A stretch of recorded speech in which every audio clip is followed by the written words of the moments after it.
我就會講，但是無人來。我期待到無奈，有話要講得不到裝載。我的心情又像將。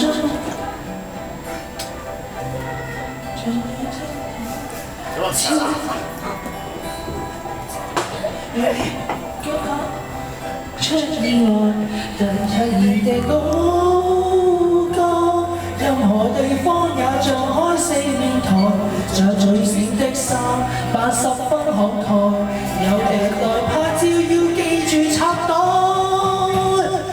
你當我是浮誇吧，誇張只有我很怕，似木頭似石頭的話，得到注意嗎？其實怕被忘記，天放大流煙花，很不安怎去優雅？世上還爭眾尋問嗎？不夠爆炸，怎麼有話題讓我跨做大娛樂？